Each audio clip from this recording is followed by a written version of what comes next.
Hi, I'm Dr. Ruby Payne again with Chapter 3 of Emotional Poverty, Book 1. And this chapter looks at bonding and attachment and why discipline strategies work with some kids and not others. Now, we've talked in Chapter 1 about the physical reality when their brains are regulated and integrated or not. Chapter 2, we talked about how that translates into an emotional response. Now, Chapter 3, we're back on the thumb again, how it translates to relationships. And what we know is that relationships are key in belonging.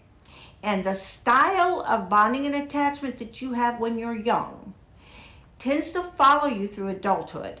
Now, there's bonding and attachment styles and bonding and attachment disorders. We're only talking about styles.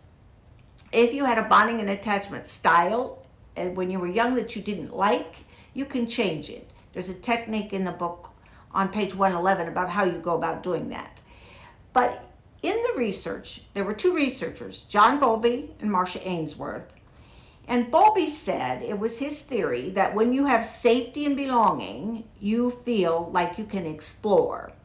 So what he and Marcia Ainsworth did is they put 1-year-olds in a room with a two-way mirror, and what they did was have the caregiver come in, drop them off, and then observe how the child reacted, how the child dealt with the leaving of the caregiver, usually the mother, and then they would have strangers walk in and out of the room, and then they would have the caregiver walk back in and out of the room, and they observed.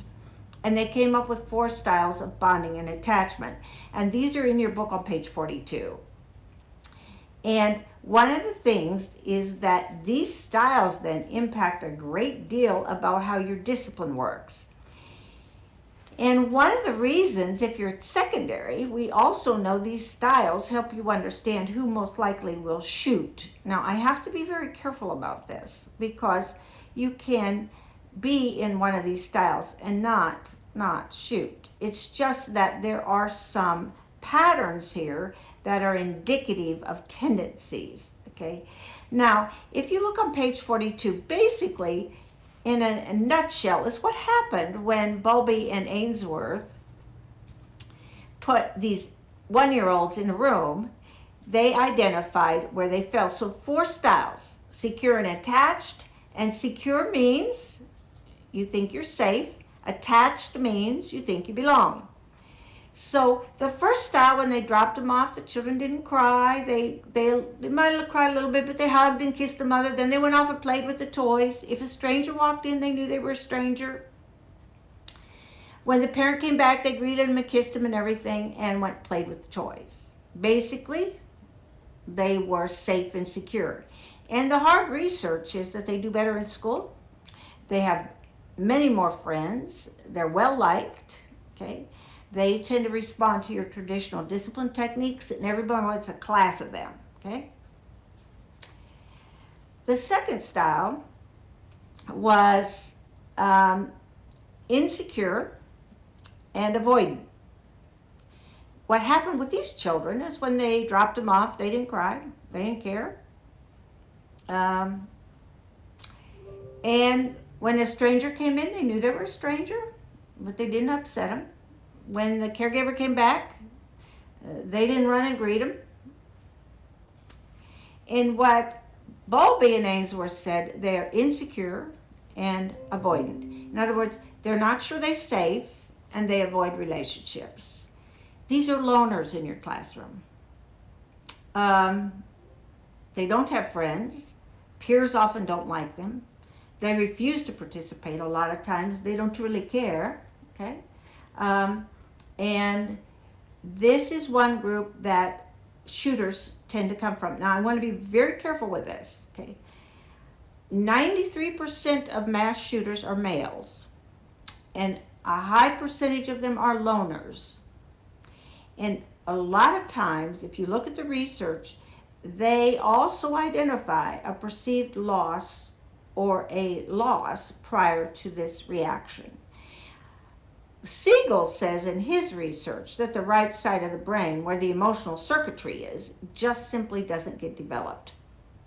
It can be because the child has autistic tendencies. It can because the parent was never around. Maybe they worked 2 jobs. Maybe they were ill when they were young. I mean, there's so many variables here.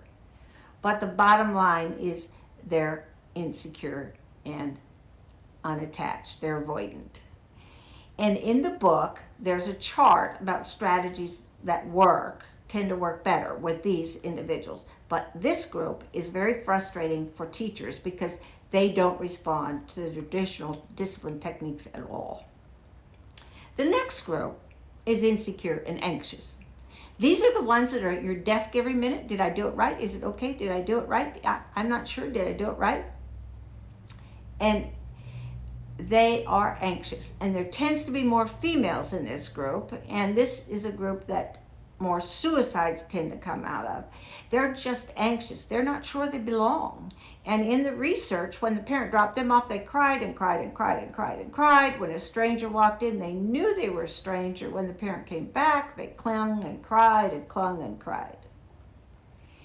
They're not sure they're safe, and they're not sure they belong, and they have high anxiety. And again, they don't necessarily respond. They will respond to discipline techniques if it involves loss of access to social encounters, but they're anxious. Okay. The last group was called Dismissive and Disorganized, or as Stosny, a researcher, calls them, safe and dangerous. Sometimes they're safe, sometimes they're dangerous. These kids, when they were dropped off, the researchers said it was painful to watch. They kind of grimaced. They weren't sure, backed up, smiled, froze. When the caregiver came back in to greet them again they'd run toward him, then they'd stop, they'd freeze. They weren't sure. They're not sure whether they're safe. They're not sure it's dangerous or not. Their self is disorganized. This is the other group that shooters come from. The Columbine boys were fit in this category. Now, the thing about safe and dangerous is this. About 10% of adults fit in that category, but about 80% of children who come out of drug-addicted households. And I have to be careful with this for this reason. What we basically know is this, that they don't respond to discipline strategies at all, and that they are children who often have parents who are safe and dangerous, and you don't know which one you're going to get. And the issue around discipline is that they need to have boundaries, because they are injured. They also have the capacity to injure others. And so they are probably one of the most difficult kinds of students to handle. And a lot of educators say to me, how can you be both safe and dangerous at the same time? Well, you don't know which one you're going to get. And as one of the things we know from it is that it then becomes problematic.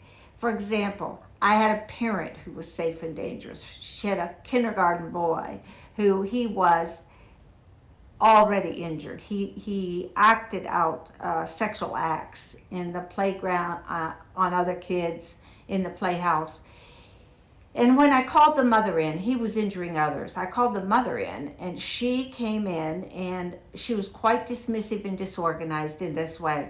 She was obviously under the influence of something. I don't know what it was, but she didn't pay attention to her son. Very dismissive of me. No, it couldn't possibly have been true. And the conference, I must say, did not yield any results. The bottom line, it was safe and dangerous. And so, when you're dealing with students like this, then you have to have boundaries. Several strategies in this chapter. I encourage you to read it, but it's why discipline works with some children and not others.